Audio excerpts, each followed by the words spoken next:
ready for your first DJ gig. I'm DJ Spiegel Spin, and in this video, you're going to find out.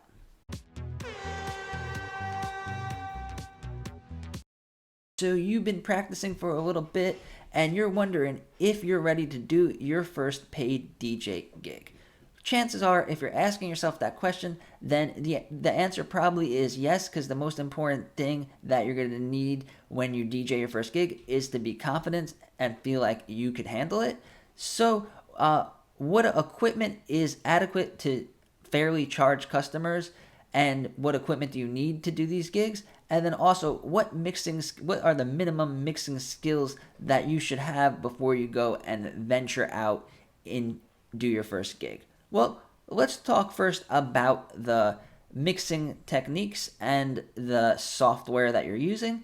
Well, the most important thing that you need for a DJ gig is going to be playlist. So it's so much more important to have great playlist and have great music and have your music prepared with cue points and know what the songs sound like, where you're going to start them and where you're going to end the song. So much more than if like doing scratching or drop mixing or beat matching.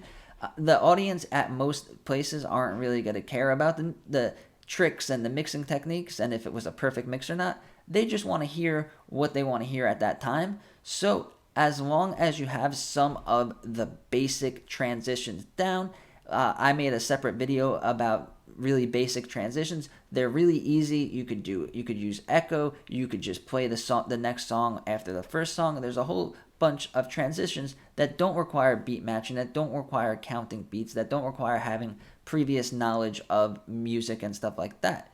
So what I would suggest is if somebody calls you, texts you, sends you an email, oh, can you DJ this Friday night?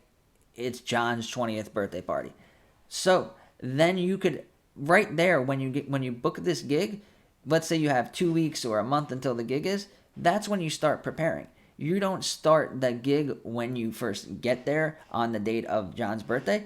You start it when you first are told about it. Now you could start making your playlist. So if these are close friends, if you know the people, maybe you could ask them what kind of music, or if you already know what kind of music they really love, especially if it's like family, grandparents, aunts and uncles, then you already know what these people are going to want to play, are going to want to hear. So you could start making playlists around what you think that they're going to like at your first gig.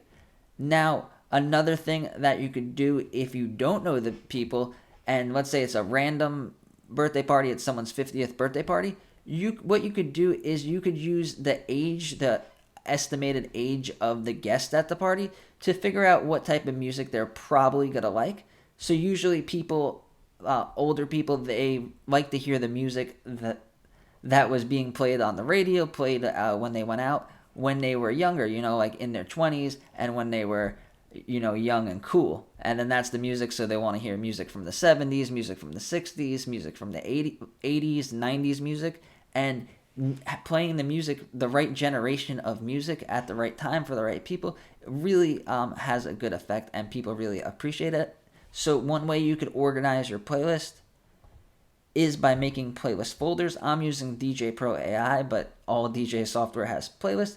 So you could just separate your playlist by decades. I have to update mine, but we got 90s, we have 2000s, you could do 80s, 70s, whatever you want to play and whatever you feel like the people listening are going to want to hear. And then within these folders, you could have different types of music, so hip hop, dance, and techno.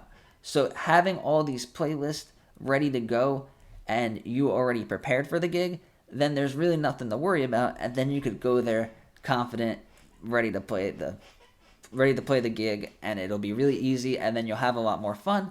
And if you're having more fun, the people in the audience will have a lot more fun as well.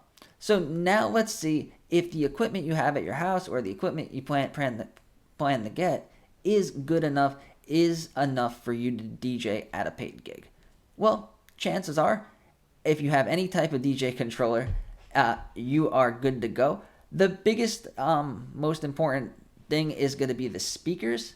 So if you have speakers that are not loud enough and not loud enough to truly fill the room with music and have bass and really get people moving, then nobody's really going to pay attention to you when you DJ. So it's really important to have the correct speakers. Of course, there are gigs where maybe they already have a sound system there, or they have like speakers at where the party's going to be. But most likely, when you first start out, you're going to be doing mobile DJ gigs. So that means that you bring pretty much everything, and the speakers are the most important. Make sure you get enough power in the speakers for the amount of people that are going to be at the party. A good estimate is to do like 5 watts per person if it's an indoor party. So if there's going to, so you could maybe start with 200 or 500 watt speakers. Get a pair of them. It's not going to sound good if you just get one. But if you have a pair of good PA speakers, and if you're DJing with your iPad or with your laptop, that's fine. And then you could get the most basic controller. So I say it a lot of times that DJing with just the iPad it's enough to DJ and it's good. But maybe at your first gig, all you need is a very basic beginner controller, and it'll do just fine. Even something like the Newmark DJ to Touch would work for your first gig until you could get something a little more advanced, or something like the DJ 400 Flex or the Reloop Buddy would be a great controller to start doing your first gig with.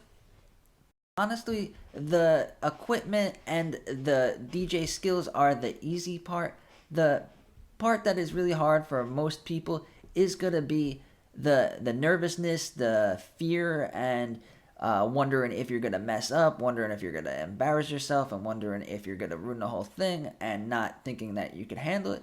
But if you are interested in DJing and you're interested in doing paid gigs, and you've taken the time, you made your playlist, you prepared your tracks, you learned how to mix these tracks, then you really have nothing at all to worry about. And the more gigs that you do, the more confident you'll get. And then there's some stuff that you can't learn when you're DJing at your house, such as reading the crowd, seeing what the crowd does in certain situations, and being able to look at people and know like what type of music they want to hear. That's only a skill that you get from actually DJing in front of people. So even if your first gig doesn't go exactly as great as you planned, it's still great to get that experience, put yourself out there, and do what you want to do. So if you have any comments or questions, ask them down below. I'll try to answer them as soon as possible. Let me know what your first gig was like. Let me know if you're planning on doing any gigs soon. And if you like this video, give it a like and subscribe to the channel. Thank you.